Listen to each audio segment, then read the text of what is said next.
কি হলো, তোমরা কি ভাবছিলে আজকে আমি কোনো কথা বলবো না? এভাবে এই ভিডিওটা এমনিই করে ছেড়ে দিয়েছি? না গো, সেরকম কোনো কিছুই নয়।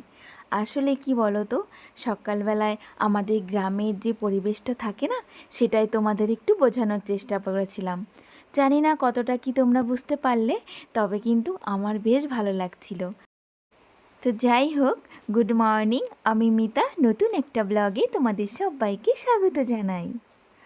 আজ হচ্ছে বৃহস্পতিবার আর এখন বাজে সকাল 5টা। আজকের ব্লগটা কিন্তু আমি 5টার থেকেই শুরু করেছি। অনেকটা সকাল থেকে কিন্তু আজকের ব্লগটা আমি শুরু করেছি। আর আজকে না আমার ঘুমটা ওই 4:30টার দিকেই ভেঙে গেছিলো। তারপরে আর কি করব, ভাবলাম এখন যদি ঘুমিয়ে পড়ি তাহলে অনেকটা বেলা হয়ে যাবে উঠতে। সেই জন্য না এই ফোনটা নিয়ে একটু কাজ টাজ করছিলাম, একটু ফোনটা দেখছিলাম। তারপরে 5টার সময় উঠে এই যে আমার সাংসারিক কাজে লেগে পড়েছি। প্রথমেই তো দেখলি ঘুম থেকে উঠেই কিন্তু উঠোনটা আমি ঝাড় দিয়ে নিয়েছিলাম। আর উঠোনে কিন্তু বেশ কাদা ছিল জানো তো, মানে ওই যে কালকে বৃষ্টি হয়েছিল সেটা কিন্তু জল জল রয়ে গেছে। তো একটা দিদিভাই আমাকে কমেন্ট করে বলেছে যে সকালের বাসি উঠোনটা কিন্তু ঝাড় দিতেই হয়। সেই জন্য ওই জল জল থাকলেও আমি কিন্তু উঠোনটা ঝাড় দিয়ে নিয়েছি। আর কি বলো তো, আমি যদি সকালবেলা উঠোনটা ঝাড় না দিতে পারি তাহলে না একটু বেলা করে কিন্তু ঝাড় দিয়েই দিই। তো যাই হোক, সকালেই আমি ঝাড়টা দিয়ে দিলাম। তারপরে যে একটু হাত পা ধুয়ে সোজা ঘরে চলে এসেছি। আর সোজা এসেই এই ঘরটাতে চলে এসেছি। এই ঘরটায় এসে এই যে বিছনাটা একটু ঠিক করে নিলাম। তারপরে এই ঘরটাও কিন্তু ঝাড় দিয়ে নিলাম। আর ওই ঘরটাকে পরে বিছনা তুলবো, কেন কি মাম্মাম ঘুমাচ্ছে এখনও, সেই জন্য। তো তারপরে শুধু এই ঘরটাকে একটু ঝাড় দিয়ে নিলাম, কিন্তু বিছনাটা তো এখন তুলবো না, বিছনা কিন্তু আমি পরেই তুলে নেব। আর মাম্মাম যখন ঘুমায় না তখন আমি খুব সাবধানে কাজ করি, জানো তো কেন বলো তো? মাম্মামের ঘুমের আমি ডিস্টার্ব করতে চাই না। আর তবুও মাম্মাম এখন না একটু ভালো ঘুমায়, মানে ও কোনো আওয়াজে এখন ঘুম থেকে ওঠে না। কিন্তু যখন ছোট ছিল না তখন কিন্তু একটু আওয়াজ হলেই ও কিন্তু উঠে পড়তো। সেই জন্য আমাকে কিন্তু খুব সাবধানে কাজ করতে হতো। কিন্তু এখন কিন্তু ওর ঘুমটা একটু গাঢ় হয়েছে আর ও কিন্তু ওঠে না। তো এই দিকে দেখো রান্নাঘরে ঢুকে গেছিলাম, রান্নাঘর থেকে এঁঠো বাসনগুলো ওই যে কলপারে নিয়ে চলে গেলাম। তারপরে চলে এলাম আবার রান্নাঘরে। এবার রান্নাঘরে এসে গ্যাস ট্যাসগুলো একটু সুন্দর করে মুছে নেব, তারপরেই কিন্তু বাসনগুলো মাজবো। আগে রান্নাঘরটা ক্লিন করব, তারপরে বাইরে গিয়ে সমস্ত কাজ আবার করে নেব। আর এই ঘরে বাইরে করতে করতেই না আমার টাইমটা বেশি লেগে যায়। যদি ঘরের মধ্যে সমস্ত কিছু থাকতো তাহলে কিন্তু আমার টাইমটাও অনেকটাই সেভ হয়ে যেত। কিন্তু ওই ঘরেও কাজ করতে হয় আবার বাইরেও কাজ করতে হয়, দুদিকেই কিন্তু আমার সামলাতে হয়। সেই জন্যই কিন্তু সময়টা একটু বেশি লেগে যায়। আর আজকের ব্লগে কিন্তু আমি ওই যে ভোরবেলার থেকে আর 10টা অবধি কী কী কাজ আমি করি সেটাই কিন্তু আমি তোমাদেরকে দেখাচ্ছি। আর সেই কারণের জন্যই কিন্তু আমি একটু সকাল সকালে উঠে পড়েছিলাম। ওই যে ক্যামেরা সেট করতে কাজ করতে গেলে না বেশ টাইম লেগে যায়। আর আমার তো সময়ের মধ্যেই কাজটা কমপ্লিট করে নিতে হবে, না হলে আবার মাম্মামকে টাইম দিতে পারবো না, সেই কারণের জন্যই।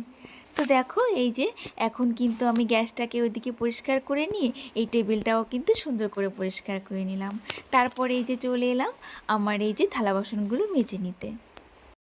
তোমরা কিন্তু আমার কাজকর্ম গোছানো গাছানো এইসব দেখে কিন্তু অনেকেই খুব প্রশংসা করছো, আর এতে কিন্তু আমার খুব ভালো লাগছে। আর যে দিদিগুলো আমার কাজকর্ম দেখে আমাকে প্রশংসা করছো সেই দিদিভাইদের আমার তরফ থেকে অনেক অনেক ধন্যবাদ, যে দিদিভাই তোমাদের আমার এই কাজকর্মগুলো এতটা ভালো লাগছে। আর অনেক বোনেরা আছো তারা আমাকে কমেন্ট করছো যে আমার কাজকর্মগুলো দেখে তোমরাও বাড়িতে এরকমভাবে কাজকর্মগুলো করছো আর সুন্দর করে কাজকর্ম করছো। তো এদের এগুলো শুনেও কিন্তু আমার ভীষণই ভালো লাগছে। আর একটা বোনও আমার চুলের প্রশংসা করেছো, সে বলেছো যে দিদিভাই তোমার চুলগুলো খুব সুন্দর। না গো, আমার চুলগুলো এখন কিন্তু একটুও সুন্দর নেই। আগে খুব সুন্দর ছিল জানো তো, বিয়ের আগে খুব সুন্দর ছিল, তখন না অনেক যত্ন করতে পারতাম। কিন্তু এখন এখন তো যত্ন করাই হয় না গো, চুলগুলো ভীষণ রুক্ষ হয়ে গেছে। একটুও ভালো লাগে না এখন আমার, জানো, শুধু ওই খোপা করেই রাখি, কেন কি রুক্ষ চুল ছেড়ে দিলে না বেশি জট বেঁধে যায়। তো ইচ্ছা আছে চুলগুলোকে একটু যত্ন করার, তো জানি না কবে কি করতে পারবো। তো তো এদিকে দেখো বাসনগুলো মেজে আমি কিন্তু এখন ঘরটাকেও মুছে নিয়েছি, আর দুটো ঘরে মুছে নিয়েছি, আর বারান্দাটাকেও মুছে নিলাম। আজকে সকাল থেকেই কিন্তু ছিপছিপ করে বৃষ্টি হয়েই যাচ্ছে। একটুখানি বৃষ্টিটা থেমেছিল, আমি কিন্তু সেই ফাঁকে গিয়েই আমি বাসনগুলো মেজে এনেছি। আর অন্য দিন কিন্তু বৃষ্টি হলে আমি কিন্তু ঘরটা মুছি না, কিন্তু আজকে যেহেতু বৃহস্পতিবার সেহেতু কিন্তু বৃষ্টি হলেও আমি কিন্তু ঘরটা মুছে নিয়েছি। তবে ফ্যান চালিয়ে দিয়েছি, ঘরটা তাড়াতাড়ি শুকিয়ে যাবে। আর এরপরে এই যে কয়েকটা জামা কাপড় ছিল, আজকে কিন্তু আমার জামা কাপড় বেশি, মাম্মামের কিন্তু কম। তো এইটাই ধুয়ে তারপরে একবারে কিন্তু স্নান করে চলে আসব। আর আজকে তো বড় কাজ রয়েছে, পুজো দেয়া, যেহেতু বৃহস্পতিবার সেহেতু কিন্তু আমাকে তাড়াতাড়িও কাজগুলো করতে হচ্ছে, জানো তো। এই বৃহস্পতিবার আর সোমবার এই দুটো দিন কিন্তু আমার একটু বেশি তাড়া থাকে। দীপালি ঘরাই নামে একটা দিদিভাই বলেছে, বুনু আমার নামটা নিও। তো এই তো দিদিভাই, তোমার নামটা কিন্তু আমি নিয়ে নিয়েছি। আর একটা বুনু আমাকে কমেন্ট করেছে যে দিদিভাই তোমার হোম ট্যুরটা দাও, তোমার হোম ট্যুর দেখেই আমি আমার বাড়িটাকে সাজাবো। সত্যি কথা বলতে এই কমেন্টটা পেয়ে না আমি সত্যি ভীষণ খুশি হয়েছি যে আমার বাড়িটা দেখে কেউ তার বাড়িটা সাজাতে চায়, যে আমার বাড়িটা তার এতই ভালো লেগেছে।